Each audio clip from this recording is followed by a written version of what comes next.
le monde et bienvenue encore une fois à Genre le Majeur et sérieux. Non, mais je vous pose la question, sérieux. Comment ne pas être fan de hockey junior après les demi-finales auxquelles on a eu droit? Chapeau évidemment aux Moussettes d'Halifax et à l'Armada de Blainville-Boisbriand. Vous êtes battus jusqu'au bout avec passion et fierté. Et c'est ça le hockey. Évidemment, félicitations aux Dracars de Bécomo, aux Foreurs de Val-d'Or. C'est en finale que ça se passe. On regarde ça et quoi? On commence ça tout de suite.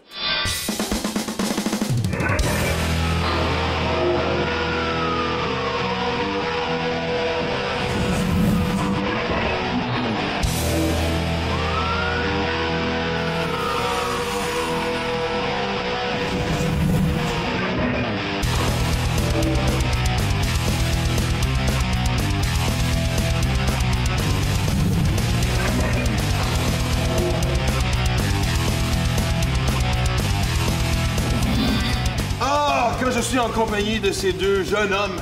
En fait, c'est moi qui deviens un jeune gamin devant la sagesse. Anthony Marcotte. J'allais dire voix du Phoenix de Sherbrooke, mais je dis quoi? Anciennement voix, parce que maintenant... Tu peux parler au passé, mais... Exact, maintenant, parce que t'es rendu... collègue de TVA Sport. Oui, ouais, TVA Sport, je voulais dire. Puis en plus, t'as eu un cadeau de la part merci. Phoenix. Oui, tu peux serrer la main à Mick aussi, parce qu'il y a des nouveaux collègues officiellement. Je veux qu'on voit ta montre de retraite. Après 2 ans, une montre de retraite de la part... Écoute... Loyer au service. Non, mais... Ouais, c'est ça. Beau geste de classe. De la part du Phoenix. Félicitations encore une fois. Bon, là, on parle des choses sérieuses parce que, messieurs, j'avais tellement hâte d'en parler. Quelle semi-finale! Je veux dire, les revirements étaient au rendez-vous. Moi, je pensais qu'après le match numéro 3, qui a littéralement glissé entre les mains des Foreurs, c'en était fait. Non, ils sont rendus en finale. Après ça, t'as l'Armada qui gagne finalement à Bécomo. Pour ensuite, là, je me dis, gars, ils reviennent à la maison. Non! Ils s'en vont perdre. Écoute, par quoi qu'on commence? Bien, c'est embêtant de commencer. Premièrement, moi, je te dirais que ces demi-finales-là, d'aussi longtemps que je peux me souvenir à couvrir le hockey junior depuis nombre d'années, c'est les meilleures demi-finales qu'on ait vues depuis fort longtemps. Deux matchs numéro 7 déjà partant. C'est la première fois en 33 ans que ça arrivait 2 matchs 7 dans des demi-finales. Puis, tu as raison de le mentionner, les calibres de jeu étaient incroyables. C'était digne d'une finale. Le fameux match numéro 6 à Boisbriand, qu'on a eu la chance de présenter aux gens à la télévision. Écoute, honnêtement, je pense que coach Veilleux et coach Hull ont dû prendre 10 ans vraiment juste à coacher cette semi-finale-là. Et c'était tellement émotif parce qu'ils s'affrontaient 2 fois en 2 ans. C'était la revanche. L'Armada aurait tellement voulu battre le Drakkar. Ils sont venus tellement près de le faire aussi. Écoute, de gagner en prolongation au match numéro 5 sur la route, moi, j'étais sûr que c'était fait. Et le temps d'arrêt demandé par Éric Veilleux dans le match numéro 6, à juste titre, c'était au bon temps. Il a convié ses joueurs au banc. Et par la suite, c'était le revirement total. Maxime Saint-Cyr qui joue les héros. On s'en va en prolongation, puis le Drakkar l'emporte. Du bonbon pour les amateurs, vraiment. Et là, je me dis, l'autre demi-finale, là, il faut que je fasse attention aux termes que je vais employer. Moi, je te dis, la vente des billets en Abitibi, ça fait ça. Ça continue, ça continue. Non, je sais, mais là, je veux dire, est-ce que... Oui, je vais... Bon, écoutez-moi, les jeunes. Est-ce qu'on dirait que, vraiment, les Foreurs qui battent Halifax, petite ou grande surprise? C'est assez safe pour vous, ça? C'est quand même pas pire, hein? Ben moi, je pense que c'est quand même une grande surprise. Parce que... C'est lui qui l'a dit. L'expérience des Mousettes d'Halifax, moi, je pensais que ça ferait une différence dans la série. Et Zachary Foucalé s'est effondré. Je veux pas le pointer du doigt, mais lorsque je regarde 22 buts accordés en 6 matchs, pourcentage d'arrêt de 796. Non, mais les chiffres sont là. Et les Mousettes n'ont jamais accordé plus de 25 lancés avec Foucalé devant le filet contre les Foreurs. Moi, si tu m'avais donné les 25 lancés, c'est le maximum que les Foreurs avaient eu contre Halifax, j'aurais dit, c'est sûr que Halifax a gagné. Mais non, ils ont perdu. Bien, je pense que le match numéro 7 représente tout. En fait, résume tout. 41 lancés pour Halifax, 2 buts accordés du côté de Bibeau, 18 lancés du côté de Val-d'Or.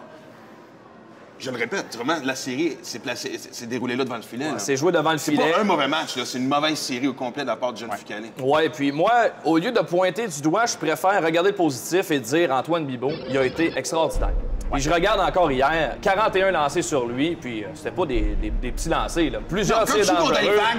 Il y a des bonnes chances que ce soit de très bons lancers. Je veux dire une chose, l'acquisition de Bibeau par Alexandre Rouleau, on en a peu parlé à ce moment-là parce que, bon, il y a eu tellement de transactions vers la date limite. Et ça a été un début difficile de la part de Jean Bibeau en Abitibi. En plus, il y avait des doutes. Et là, ben, dans les séries, force est d'admettre qu'il a été vraiment... C'est le gardien des séries présentement. Là. Tout à fait. Puis il faut donner, quand... Tu sais, je parle de Foucalé, puis tu as raison de dire qu'il faut voir le côté positif des choses, mais je pense qu'il faut donner crédit à l'attaque des Foreurs. Parce qu'ils ont généré des... Tu sais, on regarde 3 buts sur 5 lancés, 3 buts sur 6 lancés. Mais de qui viennent ces lancers-là? Samuel Henley, Anthony Mantha, qui a été incroyable. Je regarde sa production offensive, c'est assez impressionnant. 18 buts jusqu'à maintenant, 3 buts contre le Titan en première ronde, 7 contre les Voltigeurs en deuxième ronde, 8 contre Halifax en troisième ronde. Ça veut dire que le gars, il élève son niveau de jeu, plus ça compte. Alors ça, c'est une bonne nouvelle pour... moi, je le répète, je pense qu'honnêtement, il faut rajouter là-dedans force de caractère. Parce qu'après la défaite crève-cœur du match numéro 3, où tu mènes 5-1 en deuxième, je pensais vraiment pas qu'elle allait remonter. Et ça, chapeau. Honnêtement, cette équipe-là a du caractère. Et le but controversé dans le match numéro 5, moi, je peux comprendre la frustration après avoir revu le but. À la reprise, il semblait y avoir passe avec la main. Et puis, on a accepté le but. Ça aurait été bien difficile de renverser la décision, mais ils perdent le match. Mais ils reviennent fort à la maison, gagnent le match de façon convaincante. Ils reviennent dans le match numéro 7, l'emportent aussi. Tu fais bien de le mentionner parce que oui, ça prenait du caractère pour surmonter toute l'adversité qu'ils ont eue. Et je pense que le mot caractère va être très, très présent pour cette grande finale dont on parle tout de suite. Personne, je pense, voyait cette finale-là. Et honnêtement, on n'a pas besoin de reparler de la force offensive des Foreurs. Tu l'as bien dit, je veux dire, regarde, c'est plein cylindre présentement. Oui. Contre une défensive que, je crois, a été rendue vulnérable sur la Côte-Nord dans sa série face à l'Armada. On a laissé de l'énergie contre l'Armada. On a dû travailler, mais moi, je pense que la bonne nouvelle, et Éric Veilleux l'a mentionné après le match numéro 7 contre l'Armada, a dit, là, on doit apprendre de cette série-là. Parce que j'ai trouvé que le Drakkar de Baie-Comeau, point de vue intensité, a démarré lentement. Dans les 2 premiers matchs à Baie-Comeau, le Drakkar avait bien joué, mais le niveau d'intensité, on sentait que l'Armada était quand même là. Là, dans le match numéro 3, dans le match numéro 4, là, on a senti le Drakkar un peu déstabilisé. Je pense que cette série-là va avoir amené le Drakkar à un niveau supérieur parce que contre Shawinigan et contre Rouen, moi, je ne sentais pas que cette équipe-là avait eu à se battre. L'offensive, là, ils ont eu à où se est battre. l'offensive du Drakkar? C'est ça la grande question. Moi, c'était le point que je voulais amener. Tu peux pas marquer juste 2 buts contre Val-d'Or tout au long de la série et t'attendre à gagner. C'est ça. Et ça, c'est très inquiétant. Je trouve que l'attaque du Drakkar ne montre pas les griffes qu'elle devrait montrer pour remporter la Coupe du Président. Moi, ça m'inquiète beaucoup. On devrait avoir plus de soutien offensif des gros canons de cette équipe-là. Parce que c'est clair du côté de l'équipe d'Abitibi. Écoute, c'est une moyenne de 4 buts par match. C'est ça. Fait que...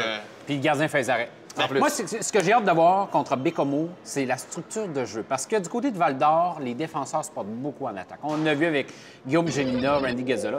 Ces 2 gars-là sont incroyables. Mais en même temps, ils prennent des risques, Ils savent que le gardien derrière fait les arrêts. J'ai hâte de voir contre Baie-Comeau. Parce que Baie-Comeau, c'est une équipe qui va être beaucoup plus prudente. Plus systématique. Ça peut donner des matchs intéressants. Moi, j'ai hâte de voir. En tout cas, j'ai même la difficulté à faire ma prédiction. Et puis oui, on a beau parler de la force offensive de Val-d'Or, vraiment de l'escouade défensive du côté de la Côte-Nord. On le sait, en série, surtout en finale, c'est devant le filet que ça se passe. Et là, je pense qu'on n'a pas le choix d'y aller avec avantage Val-d'Or. Oui, moi, je prends Antoine Bibeau devant Philippe Cadorette, mais le jeune vétéran Cadorette a prouvé qu'il est fort sur la pression aussi. L'an passé, il l'a montré dans les séries. Il n'y a rien à s'approcher, on s'entend. Non, c'est ça, mais je prends Bibeau quand même, pour ce qu'il a montré depuis le début des séries. Fait que ça sonne Val-d'Or pour nous représenter à la Coupe Mémoriale. Je prends Val-d'Or en 6. Moi, je prends Baie-Comeau en 7. C'est infernal d'aller jouer à Baie-Comeau. Moi, je vois pas comment les Foreurs vont être capables de gagner là-bas. L'Armada l'a fait une fois. Ils ont gagné à Halifax. Ils l'ont fait à Halifax, mais Baie-Comeau, là, 116 décibels sur le but de Charles Hudon dans le match numéro 7. Hey, sincèrement, là, c'est la folie à Baie-Comeau. Je vais avec le Drakkar en 7 matchs, mais j'ai eu de la misère à faire ma prédiction parce que Val-d'Or, c'est toute une machine de hockey. OK, fait que là, je comprends bien, c'est moi qui l'ai pas facile. Il faut que je tranche pour voir vraiment vers qui ça penche. Écoute, j'ai des bons amis des 2 côtés, 2 régions que j'adore. Donc, c'est sûr que je vais en décevoir une et peut-être en surprendre un autre. Oh, je sais, je tourne autour du pot. J'y vais avec Val-d'Or en 7. Wow. Sérieusement, oui, je crois que les Foreurs peuvent gagner. Et certainement, c'est surtout que je crois que l'offensive de Val-d'Or devrait l'emporter sur l'offensive de Baie-Comeau et surtout, évidemment, sur la défensive. En tout cas, bon, pour l'instant, c'est ma prédiction. Je suis tout essoufflé, j'en ai des sueurs. Et pour être sûr qu'on a fait le tour de toute la question, en fait, on s'en va voir un reportage d'Alexandre Régimbal sur cette grande finale qui nous attend. Moncton. Saint John à 2 reprises. Les champions, les Sea Dogs. Et Halifax l'année dernière. Qui remporte la Coupe du Président. Les 4 derniers trophées du Président ont appartenu à une équipe maritime. Mais la domination des provinces de l'Est n'est plus. 2014 nous offrira une série toute québécoise. Et le voyage se fera d'ouest en est, de Baie-Comeau à Val-d'Or, d'Anthony Mantha à Charles Hudon.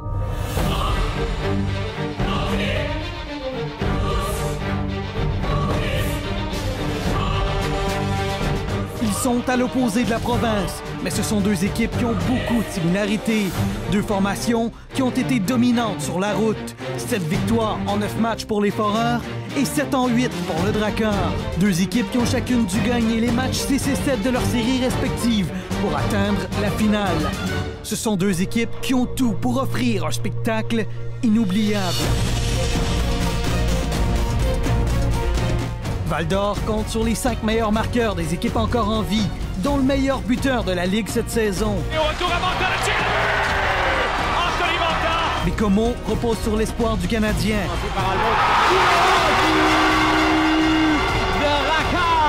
Charles Hudon, mais surtout sur Philippe Cadorette. Et là, Cadorette avec la mitaine! Il a notamment une moyenne de buts alloués de 1,72. De l'autre côté, Bibeau made a save. si ce n'était pas d'Antoine Bibeau dans le 7e match contre Halifax, It's a shot, the save is made. on ne parlerait même pas de Val-d'Or en finale. Les Foreurs tentent de répéter l'exploit de 2001, où ils ont été sacrés champions. Pour Bécomo, c'est une deuxième chance en 2 ans de mettre la main pour une première fois sur la Coupe du Président. Ce sont deux petits marchés, mais qui devraient se livrer une très grande guerre.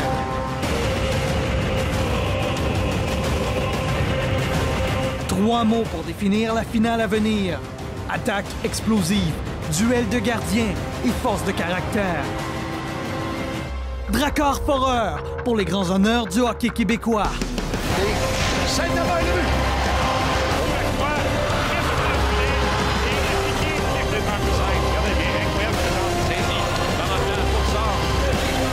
Les hostilités sont lancées.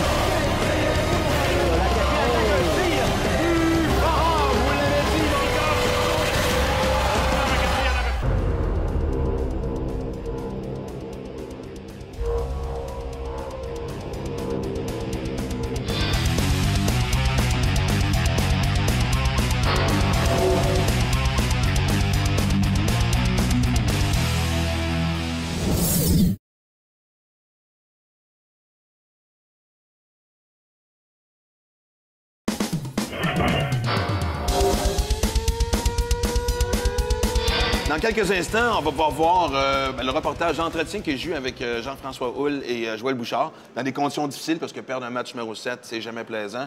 Et d'ailleurs, 2 années de suite, en demi-finale. L'année passée, c'était en 6, cette année, c'était en 7. C'est une équipe qui grandit, qui acquiert l'expérience. À quoi qu'on peut s'attendre du côté de l'Armada l'année prochaine? Je veux dire, est-ce qu'on est sur une note positive? Là, on va perdre tellement d'éléments que on veut jamais dire le mot reconstruction, mais on s'en va vers quoi, là? Bien, une chose est certaine, c'est 3 années incroyables dans le cas de l'Armada de Blainville-Boisbriand. Depuis qu'on a déménagé cette équipe-là sur la couronne nord de Montréal, c'est un succès incroyable. Et encore cette année, une équipe que plusieurs voyaient beaucoup plus basse au classement. Cette année, l'année passée, C'était et la dès même leur première chose. année, à chaque année, c'est des négligés. On réussit encore une fois à remettre la barre encore plus haute. Presque toute l'année, l'équipe a occupé le premier rang au classement, a vraiment fait du bon travail. Et toute l'année durant, on a entendu Jean-François Houle dire « Nous, on s'amuse à l'Armada ». Et ça, c'est toute une leçon qu'on peut envoyer partout à travers la Ligue. Amusez-vous, ayez du plaisir à jouer au hockey. De toute façon, jouer au hockey, il n'y a personne qui a dit un jour que c'était plate à faire. Ayez du fun. Et ils ont eu du plaisir toute l'année, encore dans les séries. Écoute. On l'a entendu. Alors moi, je vois pas pourquoi le modèle ne pourrait pas se poursuivre l'an prochain. Dans son bilan, Éric Veilleux, il en a vu du hockey, là. Il a dit « J'ai rarement vu une équipe travailler autant ». Et ça résume bien le travail. Et je pense que c'est quand on regardait alignement contre alignement, l'Armada n'avait rien à voir avec le Drakkar de Bécomo. Surtout défensivement, en Et principe. ils leur ont livré une guerre Alors, c'est incroyable. chapeau Alors, moi, je et pense... grand moment de fierté pour l'Armada. D'ailleurs, on regarde ça, mon entretien avec Joël Bouchard et Jean-François Houle. Messieurs, c'est notre rendez-vous annuel, première fois qu'on se parle cette année. J'aurais aimé ça que ça soit sous d'autres circonstances, mais pour compenser, je me suis habillé un peu plus chic. J'espère que ça fonctionne. Ma première question est un peu longue, mais je veux bien l'installer. Je pense que le jeune Marcus Hines qui s'écroule à la fin du match numéro 7 est très symbolique de l'année de l'Armada, c'est-à-dire match après match, on donne tout, on joue au maximum. Et vous qui traînez dans les coulisses du hockey depuis longtemps, avez-vous déjà été plus fier d'un groupe de 20 joueurs que cette année? Bien, honnêtement, on était fiers des 3 saisons. Ça a été 3 fois des défaites crève-cœur, mais c'est parce que les gars se sont donnés. Puis évidemment, cette année, j'enlève absolument rien au Drakkar de Bécomo. C'est une très bonne équipe. Et puis, ils ont gagné. Je pense qu'on méritait la victoire aussi de la façon qu'on a joué. C'était déjà miraculeux que, honnêtement, vous sortez d'une série, mais qui vous a tué contre Rimouski, encore une fois en 7 matchs, dont le dernier supplémentaire. Un autre 7 matchs, puis les gars étaient encore debout. Oui, écoute, le 7e match, on était encore là. On avait nos chances de marquer encore. Et puis, tu sais, c'est ça le sport, hein, ça prend un gagnant et puis un perdant, mais Marcus sur la glace, évidemment, ça reflète le caractère de nos gars qui se sont donnés. C'est difficile d'être déçu. Mais on sait que jouer pour vous deux, quand tu viens ici à BLB, c'est genre l'intensité va être au rendez-vous, la discipline, la rigueur de travail. Vous êtes hyper exigeant, votre système est super serré, hyper respecté par les joueurs. Puis moi, pour avoir passé un peu de temps avec l'organisation, il y a une légèreté d'esprit quand les boys arrivent dans le vestiaire. C'est le plaisir à travailler. Vous avez bien installé ça, là. Je pense que c'est important de venir à l'aréna et d'avoir du plaisir de venir à l'aréna. En sachant ce qui t'attend quand même. Oui, mais tu sais, je pense que c'est vrai, on est sévère avec nos joueurs. Tu sais, on est demandant, je dirais, mais pour des bonnes raisons. Puis on est capable d'avoir du plaisir au travers de tout ça. Je suis obligé de revenir là-dessus parce que je suis trop curieux. Je sais que on vous en a parlé énormément. Le match numéro 7 à Rimouski, qu'est-ce qui s'est passé entre la première et la deuxième, là? On a sorti toutes les réponses correctes de vraiment, mais... Non, c'est ça. La vérité, c'est que on était avec Jean-François Fortin, puis les trois ensemble. Puis Jean-François, lui, première année avec nous autres, il était complètement débobiné, puis on l'avait échappé. Puis moi, puis JF, j'ai regardé JF, je dis JF, 2 buts. Ça nous prend 2 buts, puis on va faire un changement de gardien de but. Puis 2 buts, 4-2. On savait qu'il était un petit peu moché à la défense. Puis c'est ce qu'on a dit aux joueurs. Puis on l'a senti direct que quand on est arrivé aux joueurs, on leur a parlé du plan, que les gars ils comprenaient. Et on avait déjà été là. On avait déjà perdu 4-0 dans un match 7 contre Rimouski. Ici, on avait remonté, mais on avait perdu 5-4 la première année. Nos gars sont habitués. Puis je pense que c'est pour ça que Bécomo 2-1 après la deuxième, les gars, ils croyaient. Là. C'était comme nous autres. Là, un momentum de confiance qui vous suivait. C'est ça. Là. Puis on savait que c'était difficile aussi de gagner à la maison par un but. Tu sais, on était comme on va venir sans prolongation au pire. Fait que la mentalité, les gars ont vécu quelque chose, ils ont un millage. Puis quand on leur dit quelque chose, on est chanceux et ils embarquent habituellement. C'est drôle parce que vous êtes arrivé ici il y a 3 ans. Vous avez quitté Verdun, puis c'était genre, ça va être long, ça va être dur la première année. L'échange de Louis Leblanc leur a coûté cher. On gagne la division. L'année d'après, c'est la même affaire. C'est genre, il leur manque des morceaux, on gagne la division, on perd en semi-finale. Encore cette année. Est-ce qu'on est tanné d'être les négligés ici, à BLB? Ou c'est un rôle qu'on aime, qu'on se dit, on va leur prouver à chaque fois? C'est une belle source de motivation, on s'entend. Moi, je pense que c'est une belle source de motivation. Puis on a des bons jeunes dans l'organisation. Nos dépisteurs font du bon travail là, depuis 3 ans de trouver des perles rares ou des joueurs de caractère. Pas tout le temps ceux qui ont le plus d'habileté. Puis je pense qu'on a une belle relève. Là. Et là, je sais que tu vas me dire qu'à chaque année, c'est à refaire, mais j'ai comme l'impression que, par contre, pour vous deux, cette année, ça va être quand même un été pas difficile, mais qui va demander peut-être plus d'efforts que d'habitude. Bien, 11-20 ans, en fait, 11-19 ans, il va y avoir des choix de 20 ans difficiles. Ouais. Il y a tellement de talent sur l'équipe qui va revenir, qui va partir pour la Ligue américaine. Il y a des questions qu'on nous autres, on peut répondre, puis il y en a d'autres qu'on peut pas répondre, c'est bien correct aussi parce qu'on le sait pas. Si on pouvait les garder, nos gars, là, Xavier Ouellet, je l'aurais gardé jusqu'à 40 ans. Là, mais il faut qu'il parte à un moment donné. C'est la vie du junior. Puis il n'y a pas juste l'Armada, c'est la même chose pour toutes les autres équipes. Et puis, on va faire venir nos jeunes qui ont joué. Honnêtement, nos jeunes ont joué beaucoup cette année, des gars de midget, parce qu'on a tellement eu de blessés qui ont toute eu de l'expérience, soit en série ou dans l'année, ce qui est une très bonne chose. Puis les vétérans, on a l'embarras du choix. Nos 94 sont en demande, je ne ferai pas de cachette, parce que c'est des bons joueurs dans notre ligue. Puis qui ont... Fait qu'on on va voir qui on va être capable de garder, qui va nous quitter. Mais tu sais, ils vont nous quitter, mais en étant encore des armadas. C'est vraiment parce qu'on peut juste en garder 3. Parce qu'on les aime tous, puis ils ont tous fait un travail extraordinaire avec nous autres. Ah, puis je pense qu'on l'a hâte à toi sur le cœur. Une chose qui est sûre, c'est que la philosophie ne changera pas. On va avoir la même identité, ça c'est sûr. C'est quelque chose qu'on prend ça à cœur. Si tu avais quelque chose à dire aux boys qui vous quittent cette année, ce serait quoi? Bien, merci pour tous les efforts donnés pour l'organisation.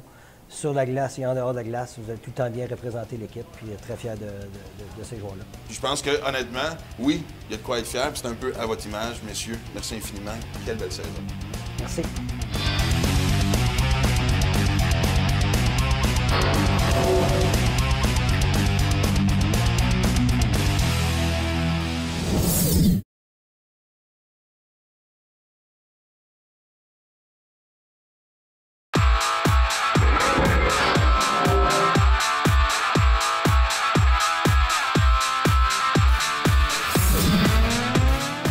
Étienne Marcoux a complété sa carrière junior mardi à Bécomo. Le gardien de l'Armada de Blainville, Boisbriand, termine son séjour dans la LHJMQ avec 27 victoires en séries éliminatoires, le 8e plus haut total de l'histoire du circuit. En saison régulière, on le retrouve au 12e rang avec 97 victoires, à égalité avec Alex Dubois du Wildcats de Moncton et l'ancien des Olympiques de Hull, José Théodore. La série entre Bécomo et Val-d'Or a une signification particulière pour l'entraîneur adjoint du Drakkar, Claude Bouchard. Bouchard a remporté la Coupe du Président dès sa première saison avec les Foreurs en 2001. Val-d'Or avait subi une défaite crève-cœur en prolongation en finale de la Coupe Mémoriale à Regina, en Saskatchewan. Le natif de Jonquière est toujours l'entraîneur-chef le plus victorieux de l'histoire des Foreurs en saison régulière et en séries éliminatoires. Avec 18 buts depuis le début des séries, Anthony Manta trône au tout premier rang des meilleurs francs-tireurs du circuit, 5 de plus que Jonathan Drouin. Sa récolte de cette année porte son total de buts en carrière en série à 25, au 2e rang de l'histoire des Foreurs, derrière Jean-Pierre Dumont. Après 3 tentatives ratées, Éric Veilleux vient de remporter son premier 7e match comme entraîneur-chef dans la LHJMQ. Il est aussi en quête d'une première Coupe du Président en carrière comme entraîneur, lui qui avait remporté le trophée comme joueur lors des séries de 1993. Bob Hartley était alors l'entraîneur-chef du Titan de Laval.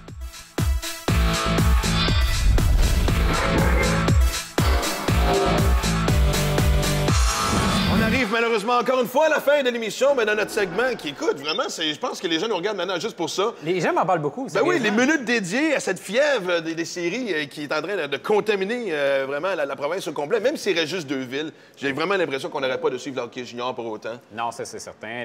L'enthousiasme est là un peu partout. Et on même les politiciens s'en mêlent. Exactement. 2 députés du NPD, Laurine Liu et Guy Caron, députés de Rivière-des-Mille-Îles, Rimouski-Négette, Témiscouata, les Basques. Je sais que c'est long, mais c'est ce beau comté de l'Est du Québec. Ils avaient pris une gageure pour la série océanique Armada. Donc, Guy Caron a dû porter le chandail de l'Armada aux communes d'Ottawa. On aime ça! On aime ça! Une gageure qui est respectée. Et je veux te montrer une vidéo qui illustre un peu le hockey junior à 100 %. C'est le hockey junior à son meilleur. Victoire en prolongation à Boisbriand dans le match numéro 6. Le Drakkar revient à la maison en avion. Il y avait des gens qui attendaient les joueurs du Drakkar. Ils étaient 100 ou 200. Et ça a donné un beau moment. Je vous laisse regarder ça.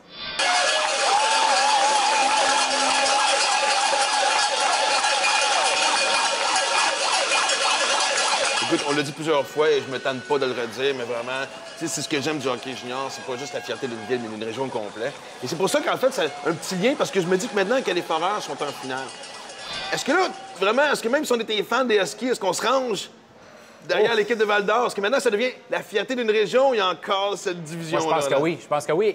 J'ai même eu l'exemple, quand je suis allé à Bécomo, quelqu'un qui est venu me voir me dit, moi, là, une personne que je connais, c'est le partisan de l'Océanique le plus invétéré qu'il t'a pas. Et là, il prend pour le Drakkar, il a mis le chandail du Drakkar à la maison. Donc, ça veut dire que tout est possible. Et moi, je pense que les gens de Rouen vont encourager les gens de Val-d'Or, l'équipe de Val-d'Or, les Foreurs. Bien, j'espère, parce que je pense qu'il n'y aura pas assez de monde pour encourager les Foreurs à cette série-là. Des deux côtés, ça va être... Wow, quelle finale! Sérieusement, ça commence bientôt. Et d'ici ce temps-là, nous autres, on se dit bon week-end tout le monde. Bonne finale.